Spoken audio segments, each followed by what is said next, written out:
ओम नमः शिवाय सभी को। कैसे हैं आप सब? ज्ञान गंगा चैनल में आपका स्वागत है। मैं वर्षा कुमारी लेके आई हूँ आपके लिए फिर से एक नया ही रोमांटिक और अमेजिंग वीडियो। तो बने रहिए हमारे साथ। दोस्तों, हम पहुँच चुके हैं यहाँ प्राचीन व्यास गुफा में। मतलब ये मान लीजिए हम गांव के अंदर पहुँच चुके हैं, जो कि बद्रीनाथ से दूर है, मात्र 5 किलोमीटर।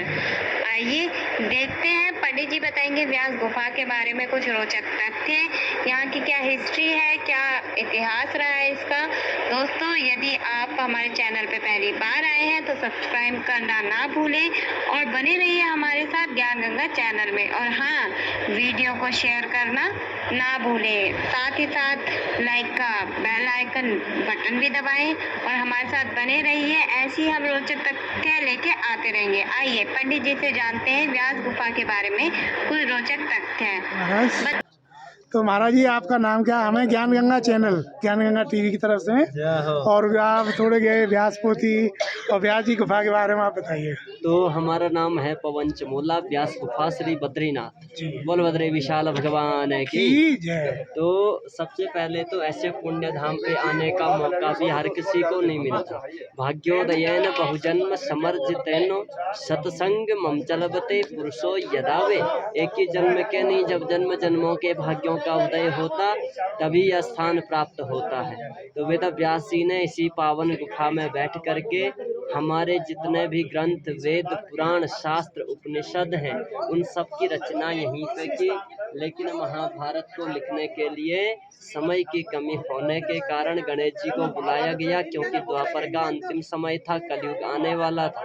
तो गणेश जी ने शर्त रखी कि श्रुते तत्प्राह विघ्नेषु यदि मैं लेखनी क्षणम, लिखते वक्त मेरी लेखनी क्षण भर भी रुकनी नहीं चाहिए, क्योंकि गणेश जी दोनों हाथों से लिखा करते थे। तो यहाँ से व्यास जी महाभारत बोले, गणेश गुफा में गणेश जी लिखे।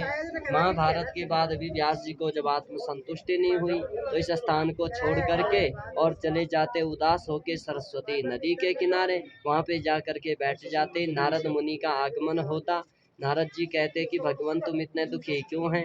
व्यास जी कहते मैंने ग्रंथों का लेखन किया, वेदों का विभाजन किया, धर्म का निरूपण किया, 17 पुराण लिखे, तब भी यह चित्त शांत नहीं हो रहा।